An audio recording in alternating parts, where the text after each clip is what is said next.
DX drove a tank to Nitro. It was actually a small Jeep, but whatever. Why let facts get in the way of a good story? The segment aired through Raw, with DX driving to the Nitro Arena before the show started taping and cut a bunch of promos in front of the WCW fans, who, by the way, were excited to see them. I thought that was funny.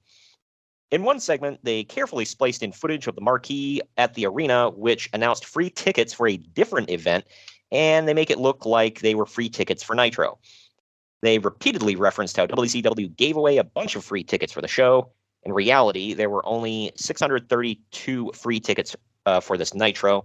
They were sold out, or almost sold out, well in advance. In response, later during the show, Tony Schiavone announced that the show had been sold out for months and that WWF couldn't even give away free tickets, which also was a lie. WWF had been almost sold out for months in advance. Anyway, the next day, a top executive from WWF called up one of the WCW's executives and apologized for the whole angle. Why? It was fun. Because I think WCW threatened to sue them at one point. A little lost. WCW's, well, with the Turner lawyers, it's like Turner lawyers versus Jeremy McDivitt. Like, man, that was like the battle. I'd never bet against Jeremy McDivitt. That's really the battle of the 90s that not enough people reference. But yeah, I guess one of the things was, them lying about them giving away free tickets and whatever. I think Pritchard said they had to backtrack on that so that they didn't get sued on it. Good Lord. This is honestly the other day, wasn't it still publicity for WCW? Not good publicity if you're saying they're giving away free tickets. Makes publicity.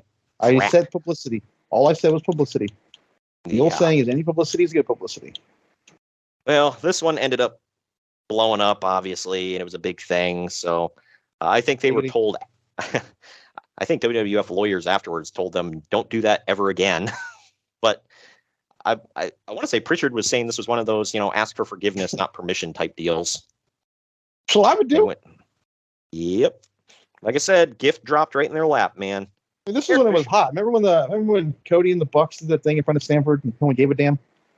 Yeah, the only thing they did was give them the cease and desist. Yeah, which again, they turned into money. Why didn't WCW do that? Didn't the Bucks make $1 million off that shirt? Yeah. So you own that damn shirt? I know you do. Yeah, you gave it to me. Well, why don't you just spin it in your favor? Those two idiots can do it. I think Actually, Bischoff was. If those dudes are anything but an idiot, because they're pretty damn smart, but they turned it into that. Why? Whatever. Bischoff said if he could I would go back in time. the hell I've been ran with it personally.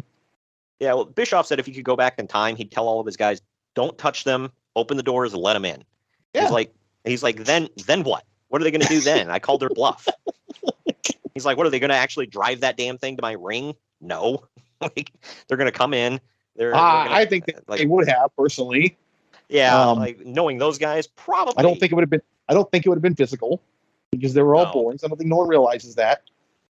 Right. It would have been a good time, dude. I think they missed a huge opportunity. Yeah, I think Nash and Hall were all saying they wanted to go out and party with him, but they couldn't.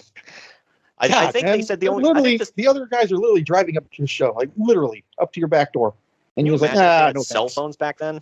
Oh, good Lord, yeah. They would yeah, they would have been texting each other, and it's like, hey, come on out.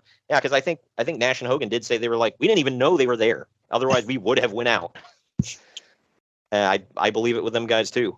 That's always one of the greatest what ifs, man. I know, and with them being on a tape delay, let them come to the ring. If you got to drop out, you got to drop out. Who cares? You're on a tape delay. The other show's live, and you can see this going on in the other show. You're probably not going to see them inside, but you'll see them going inside. Why wouldn't you then tune in Nitro to see what happened? Right. Yep. I'm not a promoter. I don't pretend to be one. I'm just saying I would watch that show. Okay? I would have watched that. I would have turned it on and been all over one show, dude. Well, Bischoff claimed he got the notice about it while he was in the ring cutting a promo. He said he had to think quick. Because it's the famous promo where he says, I wonder what Vince McMahon's thinking, sending his guys where he knows I'm not going to be. Yeah. That's that promo. Like, you probably heard a clip a million times. Right. Well, sticking with That's always been one WWF, of my biggest what ifs in wrestling, dude. What if they had gotten in there? I know. I think it would have been TV great. gold.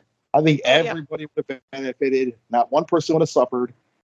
The legal teams would have been pulling their hair out, but let them figure it I mean, out. would they have though? I mean, if everyone's benefiting and things are going up and everyone wins, would they have? I feel like they would have been like, whatever. Yeah, it's because they were so Sue happy back then. Like Right. the WWF was always waiting for WCW to slip up, and vice versa. Like, Are I you feel telling like me that day if like Omega and the Bucks showed up on like SmackDown or something, people wouldn't like tune in to see it? Of course they would. Yeah. Come on, dude. I mean, WWE would never allow it, but yeah, of course. It could happen though. It's easy Yeah. to sit here and say that because the internet tells us this, but how do you know they won't allow it? I mean, how do you know, really? Yeah. Basically, yeah.